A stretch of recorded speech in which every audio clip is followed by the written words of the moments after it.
for attending the update on the chemical fire on Van Road. My name is Scott Foreman. I'm the fire chief with Ohio Township Fire Department. The following update for the current incident in the 5200 block of Van Road will include updates from Ohio Township Fire Department, EPA, IDEM, Warrick County Emergency Management Agency, Warrick County Health Department. Currently, the fire has been extinguished and no hazardous materials have currently been detected leaving the property. The current situation has stabilized and is transitioning from mitigation strategy to recovery strategy.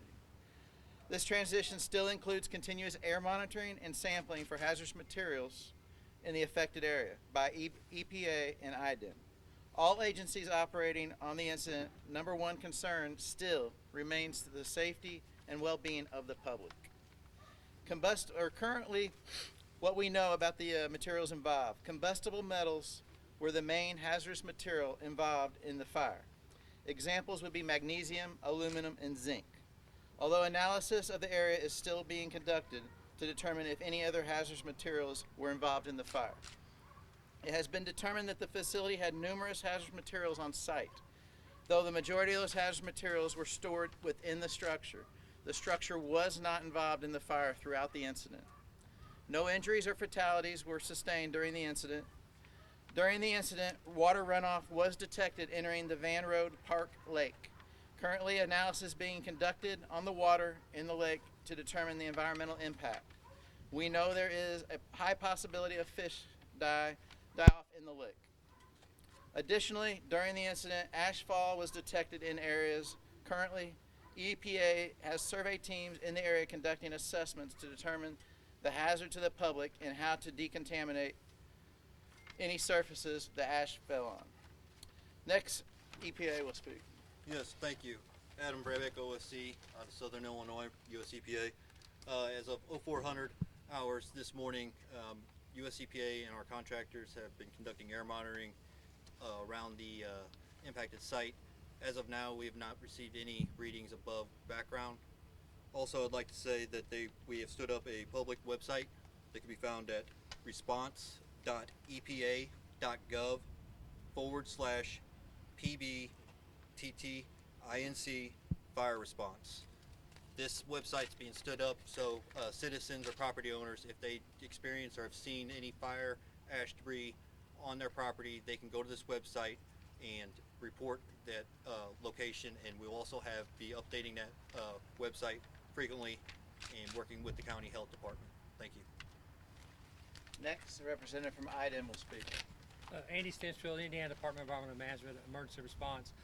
We were on scene yesterday about 4:30.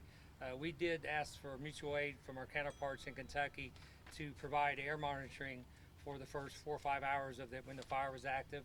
So we did have an area race system set up about a mile or half a mile in all directions of the fire site.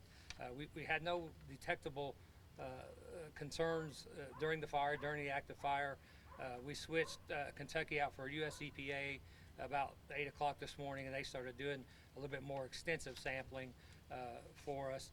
And we do expect a fish kill at the Van Park pond or lake. We do expect that's going to be a consequence of the fire suppression and water runoff. Thank you. Next will be Warrick County EMA. Matthew Gable, EMA Director. The Warrick County EMA continues to work closely with the Warrick County Commissioners to ensure that our community is prepared, protected, and informed during emergencies.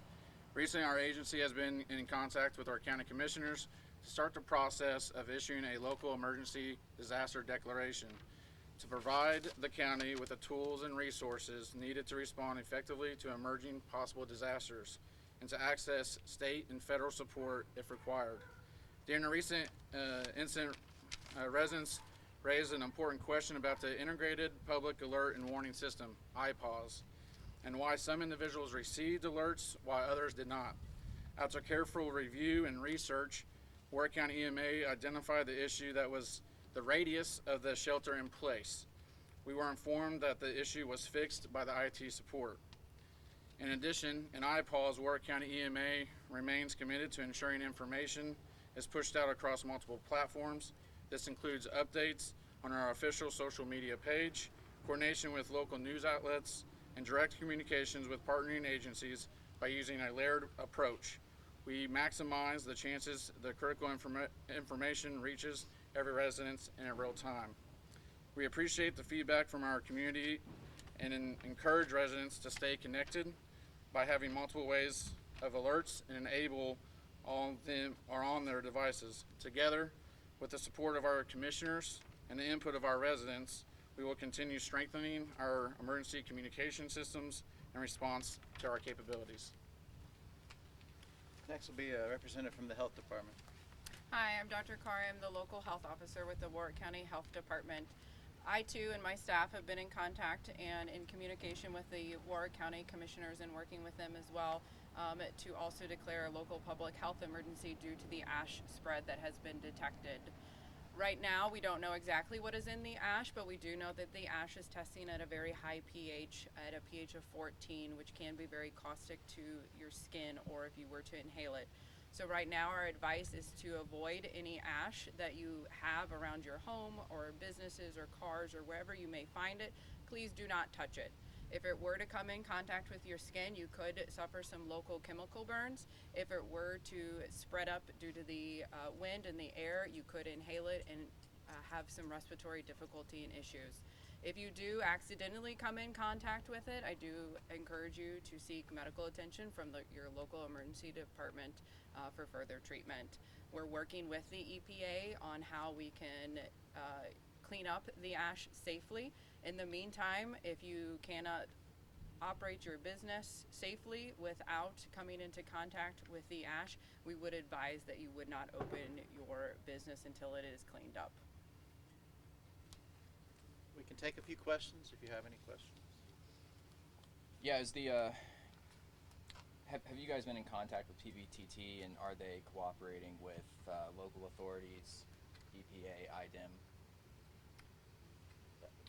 We've been in contact. They were initially on site when we arrived on scene.